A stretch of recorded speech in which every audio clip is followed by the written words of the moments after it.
La situation devient très désespérée pour M. Zelensky. Longtemps, on nous a parlé de ça, mais les gens pensaient que c'était du mensonge. Et cette fois-ci, je ne pense pas qu'il puisse contester, parce que ça, c'est de la bouche d'un ancien policier et officier en même temps de l'armée. Et donc, je crois bien que il a fait de la reconversion, soit il était policier déjà, et puis comme la chose devient très difficile au terrain, lui il s'est reconverti. Et donc, bon, des cas comme ça, c'est pas des cas isolés. Il y a beaucoup de policiers, beaucoup de gendarmes. À la base, les gendarmes sont des militaires, mais il y a beaucoup de policiers qui ont fait la reconversion et qui se battent maintenant avec les militaires au front face aux troupes russes. Et donc, comme vous savez, chaque fois il y a des prisonniers de guerre. Donc, celui-ci étant prisonnier de guerre ukrainien qui est dans la main des Russes et qui fait un témoignage très alarmant.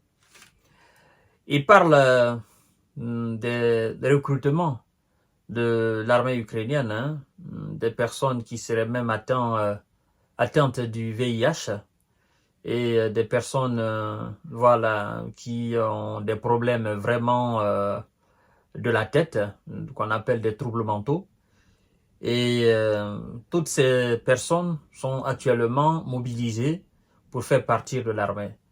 Et donc, ce témoignage de cet officier maintenant de l'armée ukrainienne qui est dans la main des Russes, mais qui est en prison, vraiment c'est un témoignage qui fait froid au dos. Et il faut dire même que ces genres de situations mettent en danger même la vie des S de M. Zelensky lui-même sur le terrain.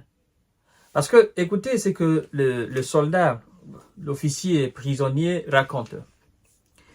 Il dit, je cite, « Des personnes atteintes du VIH, de maladies graves, des malades mentaux, comme par exemple, quand une personne reste la bouche ouverte et se comporte de manière étrange, on lui donne des armes, on lui donne un uniforme.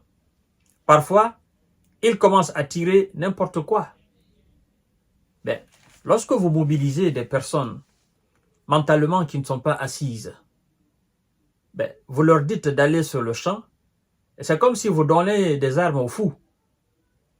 Eux, ils ne savent pas qui est adversaire, qui est mon ennemi, qui ne l'est pas. Eux, ils tirent sur tout le monde.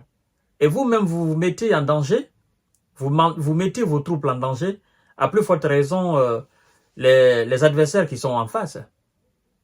Mais pour eux, c'est du pain béni. On nous a dit de tirer, on nous a montré, bon, on tire.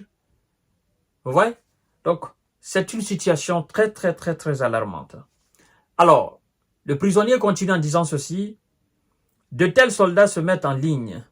Ils essayent de garder les armes, de faire autre chose, de faire des patrouilles, a précisé le prisonnier. Et de continuer, il dit, je cite, « Il a donné l'exemple d'un soldat sorti sans autorisation pour acheter de l'alcool, qui s'est endormi ivre. » Eh bon sang de Dieu. Pour acheter de l'alcool, qui s'est endormi ivre dans un bois et que le commandement a autorisé à le retrouver. Alors, écoutez ce que le prisonnier dit. Il dit, parce que lui il faisait partie de ces gens qui devaient retrouver, voilà, ce gars qui est sorti sans autorisation, qui allait acheter de l'alcool et qui s'est bourré, ensuite qui s'est endormi dans les bois. Il dit, nous avons passé la journée à courir après un idiot, dit-il. Voilà. Donc, si vous passez 2